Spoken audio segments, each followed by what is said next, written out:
দেশের তারকা ক্রিকেটার সাকিব আল হাসানকে ঘিরে নতুন করে আলোচনার জন্ম দিয়েছে একটি হত্যা মামলার অভিযোগ এবং সাম্প্রতিক কিছু মন্তব্য। দীর্ঘদিন ধরে জাতীয় দলের বাইরে থাকা এই অলরাউন্ডের বিরুদ্ধে ঢাকায় গার্মেন্টস কর্মী রুবেল হত্যার ঘটনায় একটি মামলা চলমান রয়েছে, যেখানে তাকে এজাহারে ২৮ নম্বর আসামি হিসেবে উল্লেখ করা হয়েছে। মামলার নথি অনুযায়ী গত ৫ আগস্ট রাজধানীর আতাপুরের রিং রোড এলাকায় একটি প্রতিবাদী মিছিলে অংশ নেন গার্মেন্টস কর্মী রুবেল। অভিযোগে বলা হয়, ওই সময় মিছিলে গুলি চালানো হয়, যার ফলে রুবেল বুকে ও পেটে গুলিবিদ্ধ হন। পরে হাসপাতালে নেওয়া হলে ৭ আগস্ট চিকিৎসাধীন অবস্থায় তার মৃত্যু হয়। এই ঘটনায় সাবেক প্রধানমন্ত্রী শেখ হাসিনা, আওয়ামী লীগের সাধারণ সম্পাদক ওবায়দুল কাদের সহ মোট ১৫৬ জনের নাম উল্লেখ করা হয়েছে এবং আরও কয়েকশো অজ্ঞাত ব্যক্তিকে আসামি করা হয়েছে।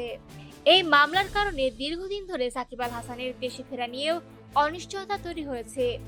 তিনি নিজেকে নির্দোষ দাবি করে আসছেন এবং দ্রুত ও স্বচ্ছ তদন্তের দাবি জানাচ্ছেন। সাম্প্রতিক এক জাতীয় দৈনিককে দেওয়া সাক্ষাৎকারে তিনি অভিযোগ করেন, তাকে মামলা থেকে নাম প্রত্যাহারের জন্য অর্থের প্রস্তাব দেওয়া হয়েছিল। তার ভাষায় ১ কোটি টাকা দিলে তার নাম মামলা থেকে সরিয়ে দেওয়ার কথা বলা হয়।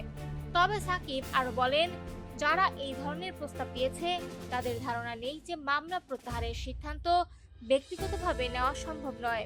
তার মতে, তদন্ত এবং চূড়ান্ত সিদ্ধান্ত আসে পুলিশের পক্ষ থেকে এবং সেখান থেকেই তার বিরুদ্ধে কোনো সম্পৃক্ততা আছে কিনা তা পরিষ্কার হওয়া প্রয়োজন।